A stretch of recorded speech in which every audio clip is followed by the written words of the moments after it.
November 22 33-ാം ആഴ്ചയിലെ ശനിയാഴ്ച.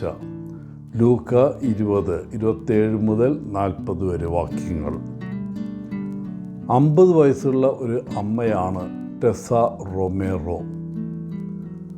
അവർക്ക് മരണത്തിൽ നിന്ന് തിരിച്ചെത്തിയതിൻ്റെ അത്ഭുതകരമായ ഒരു അനുഭവമുണ്ടായി. കുട്ടികളെ സ്കൂളിൽ വിട്ടിട്ട് വരുമ്പോൾ പെട്ടെന്ന് ഹൃദയസ്തംഭനമുണ്ടായി. ഏതാണ്ട് 24 മിനിറ്റ് ഹൃദയമിടിപ്പ് നിലച്ചിരുന്നു. ഈ സമയത്ത് ജീവിതത്തെയും മരണത്തെയും കുറിച്ചുള്ള അവളുടെ ധാരണയെ പുനർനിർമ്മിച്ച ഒരു തീവ്രമായ മരണാസന്ന അനുഭവത്തിലൂടെ അവൾ കടന്നുപോയി. 24 minutes on the other side, living without fear of death എന്ന തൻ്റെ പുസ്തകത്തിൽ റൊമേറോ തൻ്റെ ശരീരം വിട്ട് മുകളിൽ നിന്ന് രംഗം നിരീക്ഷിക്കുന്നതിൻ്റെ ഒരു അനുഭവം വിവരിക്കുന്നു. അവൾ ഓർക്കുന്നു, എൻ്റെ സ്വന്തം ശരീരം അവിടെ കിടക്കുന്നത് ഞാൻ കണ്ടു. പക്ഷേ എന്നത്തേക്കാളും കൂടുതൽ ജീവനുള്ളതായി ഞാൻ അനുഭവിച്ചു, ഉണർന്നിരിക്കുന്നതും ബോധമുള്ളതും. പക്ഷേ അദൃശ്യവും ചുറ്റുമുള്ളവർ കേൾക്കാത്തതുമായി എനിക്ക് അതിശക്തമായൊരു സമാധാന ബോധം, ശാരീരികവും വൈകാരികവുമായ വേദനയുടെ വിരാമം എന്നിവ അനുഭവപ്പെട്ടു. ഈ സംഭവം അവരുടെ കാഴ്ചപ്പാടിനെ സ്വാധീനിക്കുകയും മരണഭയം കുറയ്ക്കുകയും ചെയ്തു. സമാധാനപരമായ മരണാനന്തര ജീവിതത്തിനായുള്ള പ്രത്യാശ അവരിൽ ഉളവാക്കുകയും ചെയ്തു. ഇന്നത്തെ സുവിശേഷത്തിൽ വിവാഹത്തെയും പുനരുദ്ധാനത്തെയും കുറിച്ച് സദുക്കായർ ഉന്നയിച്ച ഒരു ചോദ്യത്തെ യേശു അഭിസംബോധന ചെയ്യുന്നു. മരണാനന്തര ജീവിതത്തിൽ ഭൂമിയിൽ നാം മനസ്സിലാക്കുന്നത് പോലെ വിവാഹം ഉണ്ടാകില്ലെന്ന് അവിടുന്ന് വ്യക്തമാക്കുന്നു. പകരം വിശ്വാസികൾ ദൈവവുമായുള്ള നിത്യസംസർഗത്തിൽ ജീവിക്കുന്ന മാലാഖമാരെ പോലെ ആയിരിക്കും.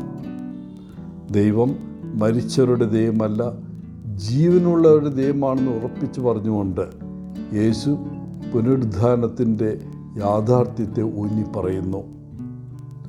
മരണാനന്തര ജീവിതത്തിൻ്റെ വാഗ്ദാനത്തെയും ക്രിസ്തീയ വിശ്വാസത്തിൽ പുനരുദ്ധാനത്തിൻ്റെ പ്രാധാന്യത്തെയും ഇത് വീണ്ടും ഉറപ്പിക്കുന്നു. സ്വർഗത്തിലെ ബന്ധങ്ങളുടെ സ്വഭാവത്തെക്കുറിച്ചോ മരണാനന്തര ജീവിതത്തിൽ നമ്മുടെ ഭൗമിക ബന്ധങ്ങൾക്ക് എന്തു സംഭവിക്കുമെന്നോ നിങ്ങൾ എപ്പോഴെങ്കിലും ചിന്തിച്ചിട്ടുണ്ടോ? ബന്ധങ്ങളെക്കുറിച്ചുള്ള നിത്യവീക്ഷണത്തെക്കുറിച്ചും പുനരുദ്ധാനത്തിലുള്ള വിശ്വാസത്തെക്കുറിച്ചും യേശുവിൻ്റെ പ്രതികരണം ഉൾക്കാഴ്ച നൽകുന്നു. മരണാനന്തര ജീവിതത്തെക്കുറിച്ചുള്ള നമ്മുടെ ധാരണയെയും നമ്മുടെ അസ്തിത്വത്തിൻ്റെ കേന്ദ്രബിന്ദുവായി ദൈവവുമായുള്ള നമ്മുടെ ബന്ധത്തിൻ്റെ പ്രാധാന്യത്തെയും കുറിച്ച് ചിന്തിക്കാൻ ഈ വാക്യം നമ്മെ വെല്ലുവിളിക്കുന്നു.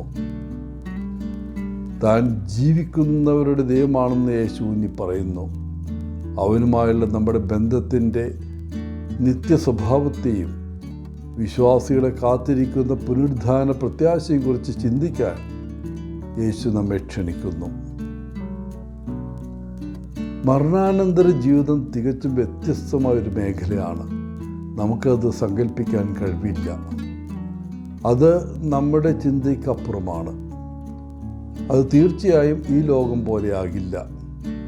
എന്നിരുന്നാലും നമ്മൾ നമ്മുടെ ജീവിതം സ്നേഹത്തോടെയും പൂർണ്ണ ഹൃദയത്തോടെയും നയിക്കുകയാണെങ്കിൽ മറുവശത്ത് നമ്മെ കാത്തിരിക്കുന്നതിനെക്കുറിച്ച് നമ്മൾ വിഷമിക്കേണ്ടതില്ല. വാസ്തവത്തിൽ സ്നേഹം മാത്രമാണ് പ്രധാനം. നമ്മളെപ്പോഴും പരസ്പരം സ്നേഹിക്കാനും അംഗീകരിക്കാനും ശ്രമിച്ചാൽ നമ്മുടെ അവസാനത്തെ നാളിനെക്കുറിച്ചുള്ള ആശങ്കകൾ ഉപേക്ഷിക്കാൻ കഴിയും. നിങ്ങളത് വിശ്വസിക്കുന്നുണ്ടോ?